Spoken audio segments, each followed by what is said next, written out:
there's a surge in racism in Sweden.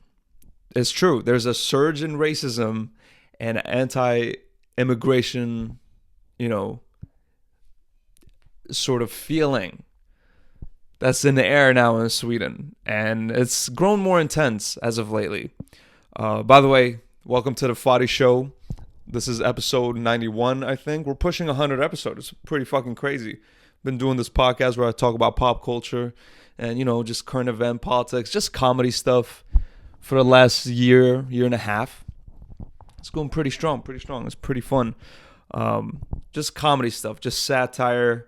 I'm not a serious person. I'm just commenting on the things that I see. It's a fun time. And lately, the things that I've been seeing is the surge in racism in Sweden towards immigrants, which I don't know why. Could it be the 30 bombings in January? Maybe. Who's to say? Who knows? But I don't really feel the racism in my day-to-day life. I'll say that. I don't feel the racism in my day-to-day, like when I'm going out the shop. Nobody's like, oh, get the fuck out of my country. I don't feel that type of racism, but that's also because Swedish people aren't very confrontational. If they're going to say something, it's not going to be in your face or behind your back, really. It's like behind the back of the people that you hang out with. So it's like even the people that you associate with aren't really going to talk shit about you or anything like that. It's going to be the people that completely don't know you. Okay, here's the deal. I don't really feel racism in real life. It's when I get online. And I go on TikTok and I'm just minding my business and I see like a Swedish post about anti-immigration. I was like, oh, okay. This white girl went a little rogue. It's fine. I don't believe in censorship. I feel like censoring something, it doesn't really solve a problem. It's just like it's pushing it down, but the problem is still underneath. The magma is still underneath the crust, and eventually you're gonna have an eruption. So I don't believe in censorship. You should rather want people to speak up about how they feel so you can address it, rather than just let that pent up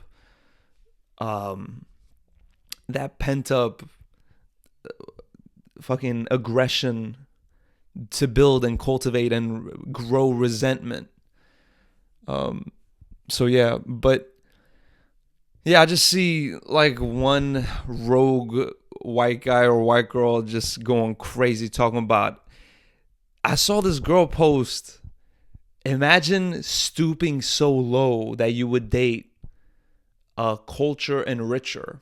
It's a pretty funny thing to call an immigrant. A culture enricher. I've never heard that before. I was like, creative. And then I go into the comments and I'm like, oh, there's a lot of people that don't like immigrants. But when I'm like walking around in my day-to-day, I was like, I don't feel it. People aren't really mean to me in real life. Maybe that's because I'm 6'1" and I weigh a lot of weights. That's a sentence. And I'm a pretty decent sized bloke. And then so I walk around and I work out a lot. So maybe it's the absolute fucking guns. Maybe it's boom. Dish. All right, let me stop. I'm just joking, but I'm seeing definitely a surge in racism through the comments, and it's definitely a fake account that's using a bunch of white girls to try to sway public opinion, I think. Somebody hiding behind a white girl account. Because I looked at her account and it's like different white girls. And then the caption just added, oh, imagine, maybe it's a compilation. Maybe somebody just put together like the Avengers of racist white girls in Sweden and just took their captions of different posts when they're like going out skiing. And just posted them. Like, here's a account dedicated to all the racist white girls out there that are up in the north of Sweden skiing. But I was reading the comments, and that's when I was like, oh fuck, they don't. I mean, I always knew like it's a public discourse. It's like, hey, racism is like surging in this country. And I was just walking around like, I don't feel it. Completely oblivious. I don't really feel it. I'm just hanging around. What, me? I'm just hanging around. And then I'm just looking at the comments. It's a lot of them. But to be honest, it's a bunch of 20-year-olds. It's a bunch of 20, 19, 18-year-olds. Like people that just got the right to vote. Like just barely are voting. That are like, oh yeah, this... Imagine being with an immigrant. Imagine stooping so low. I think it might have to do with the 30 bombings in January.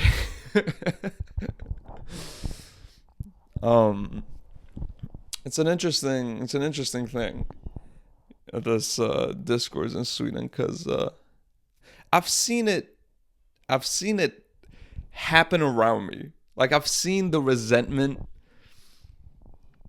not towards me but around me, and I'll explain how. Not gonna lie, I'm a little loud.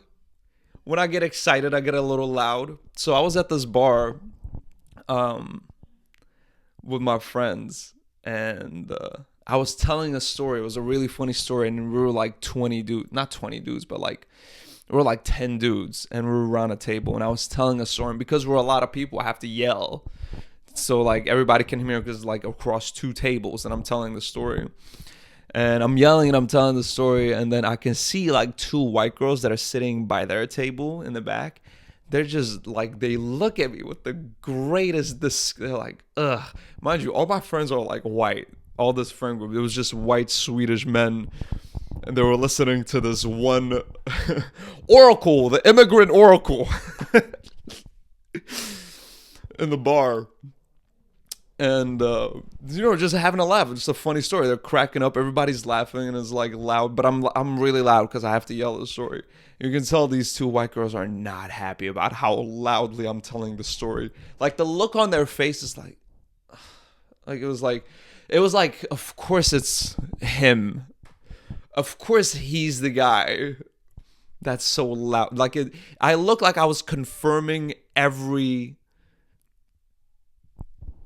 like what's the word? Everything they knew they hated about immigrants are like, it's embodied in this guy. It's embodied. He's everything that I hate about immigrants. I didn't have a knife or a gun on me, so lacked a few points there, but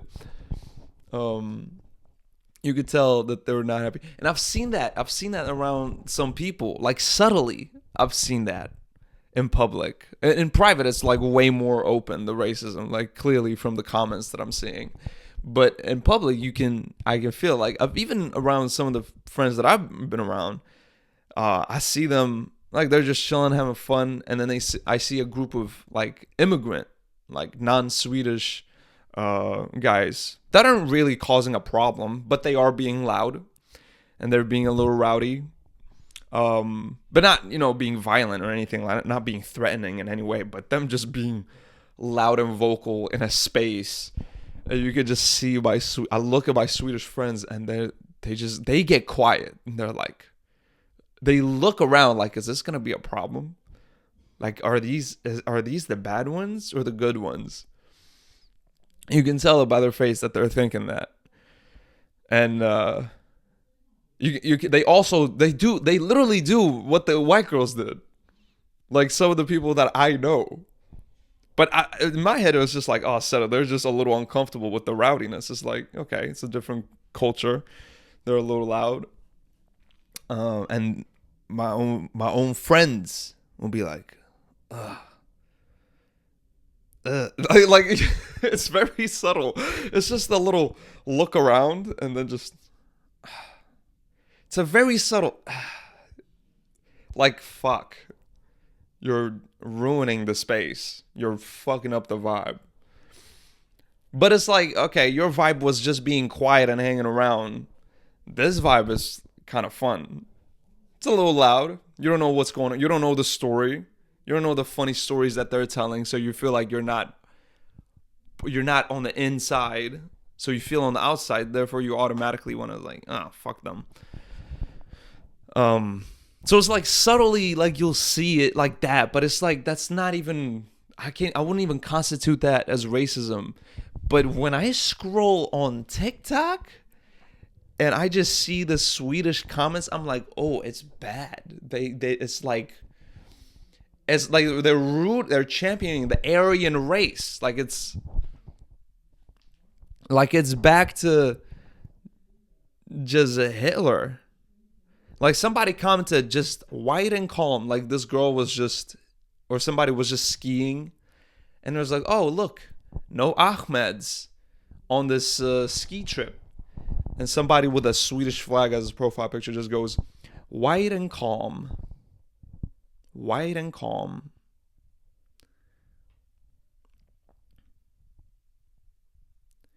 And then there's some white girls that are in there defending um immigrants, which it's never dudes that are defending immigrants. It's like other white girls just standing up for us, just going, oh, just coming down to this to the comments and seeing that it's all just 12-year-olds is the funniest thing I've ever seen.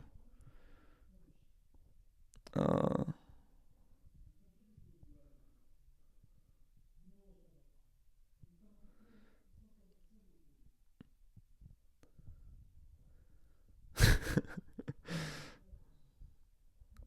yeah. And somebody's like, oh, ew, it's so many likes, 40,000 likes on a post like that. I don't know about you, but, Swedish posts to get 40,000 likes, that's like 10% of the population in a city here.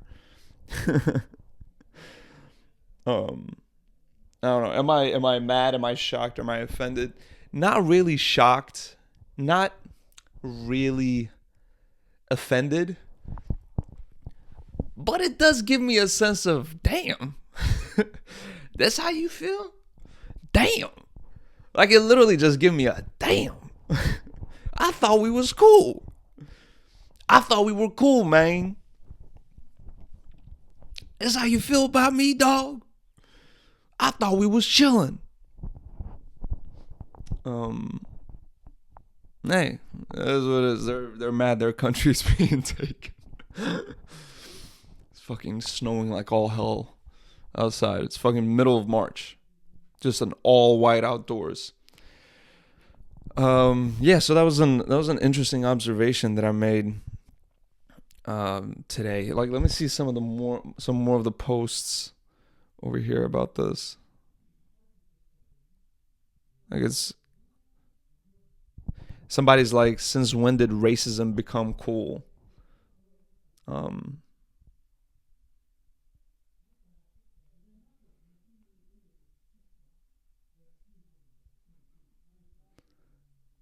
And then some girls like, I've met several Ahmeds in the hills, like talking about skiing hills. What's the problem? And somebody's replying, it's a big problem. And she was like, oh, too bad. Like it's. And then some girls like replying, wonderful. This is the white girl account. I'm not gonna lie, this girl might be straight up. Her name is Matilda. I'm not gonna air her out or anything. And she's like, oh, go back home to Sweden. I have two demands for a guy. And she's just showing her tits in the slideshow. He should be Swedish, and he's supposed to vote for the Swedish Democrats, which is like the very conservative, some would say far right political party in Sweden. So it's interesting.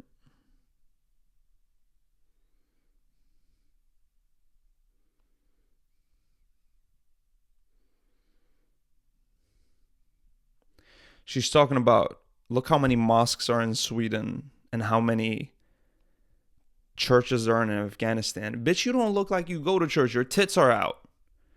You're doing everything. You're a whore.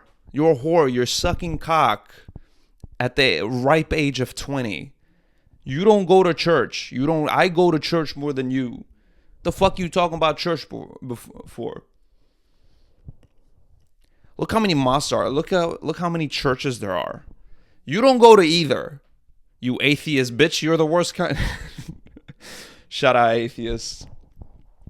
Bitch don't even go to church. Talking about where's the churches in Afghanistan? Do you even go to church in Sweden? You're worried about churches in Afghanistan? They don't even have a government. The Taliban has taken over Afghanistan. That's like their least of their concerns right now.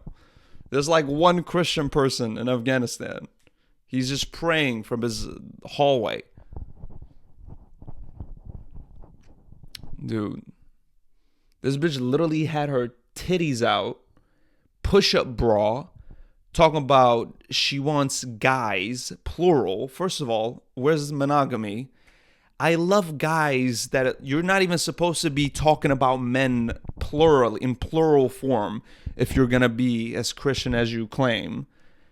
That's one. Two, you should not be on social. Go study and go open a Bible. And then third of all, why the fuck are your tits out? You have tan lines on your tits. You have tan lines on your tits. I know you suck cock. I know you're a whore. Don't talk about religion. This shit fucking winds me up, dude. Winds me up. I need to go to church. It's been a while since I've been to church, man. I need to go to church. I'll be praying, though. I don't bump into these people in real life. Even if I did, it's not going to be a problem. Nobody's ever saying anything. Like, they'll do this at most.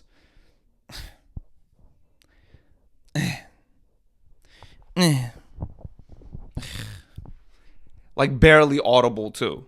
Barely audible. No, but it's an interesting atmosphere that's developing in Sweden, this racism now. That's probably what I'm going to title this video. Just the surge in racism in Sweden. For the most part, I just want to clarify. For the most part, people are cool. People are not being weirdos. People are just chilling. But it's definitely a certain, like, the Swedish people that I hang around, they don't have that. Like, they don't have a lot of it, at least. I'll say that. They don't have this malice. Maybe one or two of them have gone rogue.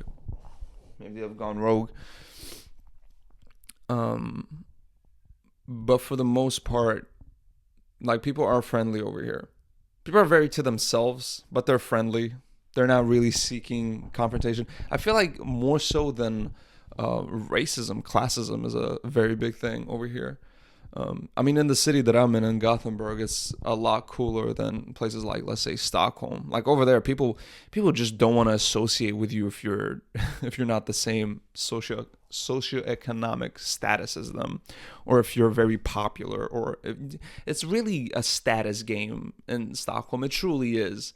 People will, like, brush you off, for, like, they'll see you as beneath them. Like, they won't. It's sort of like South Korean social structure. Ugh, I can't be seen with you. That's at least what I hear. I haven't spent a lot of time in Stockholm, but every time I talk to people, it's like, yeah, this is what it is. And stay away from this area. It was called Östermalm, I believe. And they're like, yeah, all the snobs are there. And it's like, people want to belong to something where they feel like there's exclusivity so that they can feel special. And I don't know why. Maybe they don't have any other things in life that can make them feel special. Like, maybe they have a special talent and that's enough.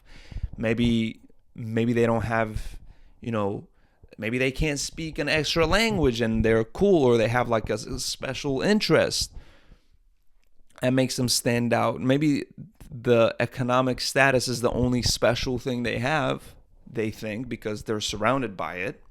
So their echo chamber is telling them, hey, this is what matters. And being at the pinnacle of economic status is the only thing that matters, or going into the best clubs or knowing the DJs is what matters. They're going to do that. They're going to do what they think matters to them. So yeah, it's really what what your surroundings are telling you is important, that's what you're going to subscribe to. And since their surroundings are telling them, hey, this is important, you to be have a better bag and not let any poor people hang around you is what matters. Hey, you have worked so hard getting into this tax bracket. No one that's not in this tax bracket should be hanging out with you. You worked hard to get into this door. Don't let anybody else in.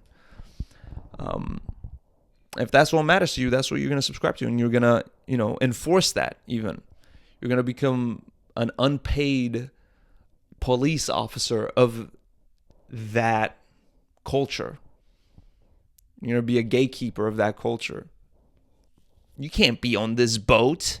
You know how much it took for my dad to get this boat? You know how hard I worked to get this boat? If you don't have a boat on this dock, you should not be hanging around with us, because I paid the heavy price of getting this boat. And everyone that gets in here should either have huge tits or also pay the price of being on this boat. And this is how we filter. This is how we separate ourselves from the disgusting general public.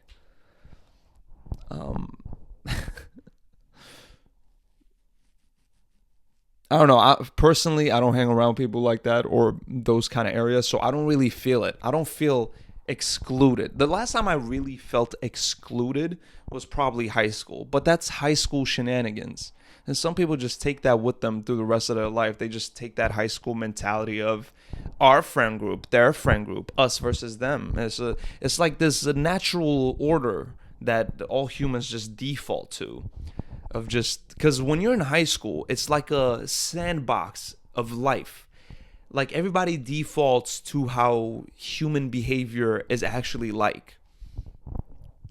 So high school is a very interesting thing because everybody's like, oh yeah, what kind of high school behavior is this?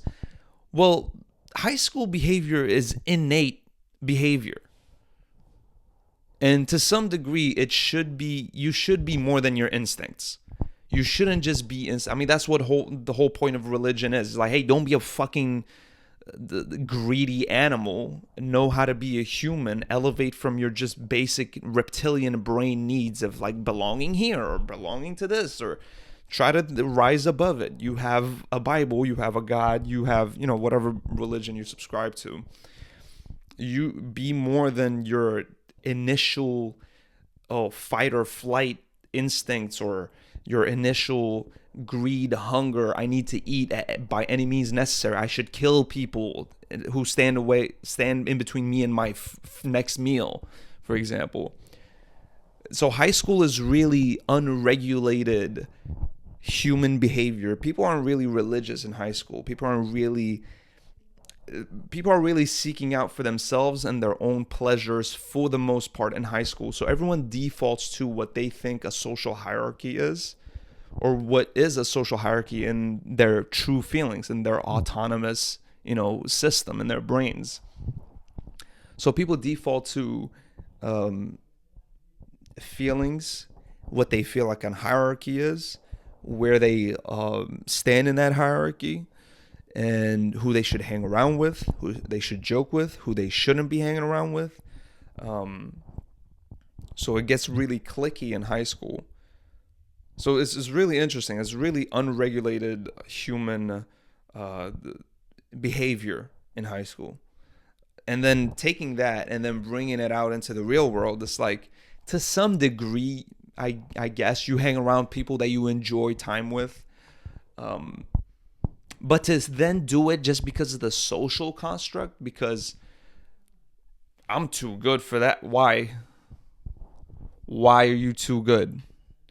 Why are you too good? If you truly are, let's say like this person would claim, Christian, and you're a human being, you should understand that you're all created equal. You don't have to agree with everybody on everything. Hell, you don't even have to like individuals, but to just admit a whole class of people, just shielding yourself, I think you're missing out on a big chunk of life. I think you're missing out on a large angle on life. Like, for example, when I went to Brazil when I was a lot younger, think I was like 16 years old. And I saw the poverty. I saw a lot of sides of Brazil. I was there for 3 weeks, and I went to a bunch of cities, like all around the country. But I went to this one place when there was like really like poverty, like fucking through and through poverty. It was insane. That's when I saw that was like the biggest form of poverty I've seen. Like, there's people that just live in the middle of nowhere. Like, there's just rainforests around them. They have like a little flat piece of land, like in the middle of rainforest. They have a little shop where the bus that I was on, stops by. You can buy a bottle of water or fruits. And it was just these little kids running around playing with chickens on this in the middle of nowhere. Like, there's no schools here. Like, there's nothing close by. There's nothing around. And I remember, I've always loved mangoes. This is important for the story, trust me. Just stick around. Just hang with me here. I really like mangoes ever since I was a kid. And at this place, they had a mango tree. They had a lot of them in Brazil. But they had a mango tree. And I remember these kids, they were running around with these chickens, and they were younger than me. They were like 10 years old. I was 16 at the time. Maybe they were 9 even. And I can see these kids, they're seeing me marvel at the mango tree. I'm like, oh my God, there's fucking mangoes. And just the kids seeing me really like these are poverty stricken kids. Like, there's holes in their shirts. I felt like I was in Africa.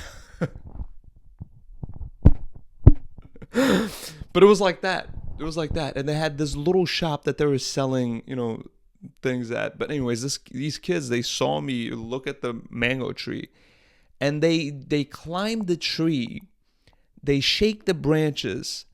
Mangoes are falling out, and they're going around picking up the mangoes and just putting it in their shirt like this, like just filling their ripped shirt, and then walk up to me and they're like, "Here, take mangoes."